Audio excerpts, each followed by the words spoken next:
Okay, so we're talking about onion sets today.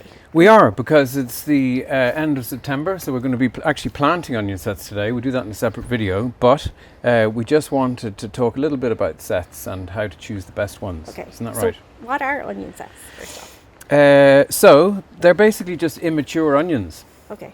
So if you look at that close up there, that variety there is Stir-On, and here is one that I grew this year. Okay. So if these were left to grow, they would just grow into a full-size onion. Okay. But the set grower, the guy who's selling them to us, would have lifted them at this size, so then they stop growing, and then when we plant them out in the garden again, they're going to start up again. Okay, so they're going to be a little further on than if you were to use seeds?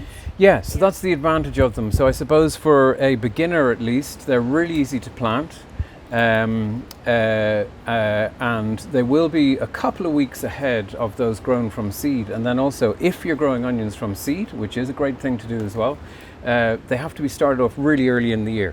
Okay. So that would be late January, early February, and that's where the light levels are low, there isn't enough heat, so you're going to have to use a propagator, yada, yada, yada. So it's just more complicated. Okay. So this is a really easy way, but even for experienced growers, sets are just a really handy thing to do. You grow from seed and I do, sets, well, yeah. both. I would do seed and sets for different reasons. So for doing onions in overwintering onions in September, October, onion sets really are the way I would go there. Okay. And you can sow some in spring as well, is that right? Correct. So there's two seasons for onion sets. So in the autumn, as I said, late September, early October, or in the spring then it's going to be March and April.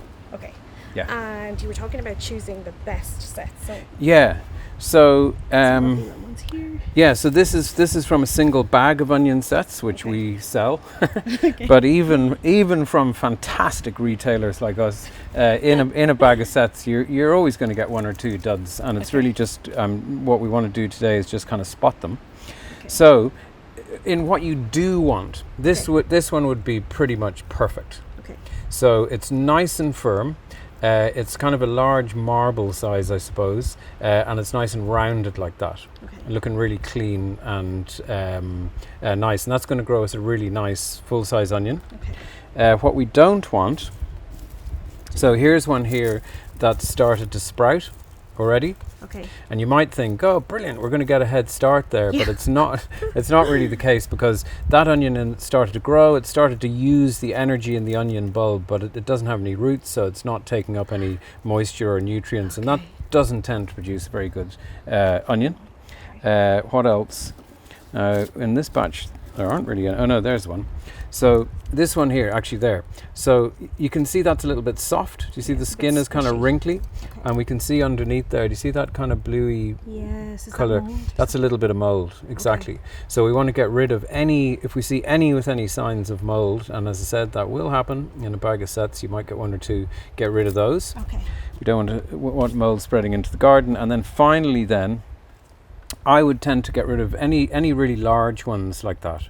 That are kind of large and elongated like that. They tend to be more likely to bolt. I'm not saying they definitely will. It's worth putting them in, but if you want the perfect onion, then maybe avoid those. And that's about it. Okay, super. Great. We're going to pop these out into the garden then. You can see that in another video.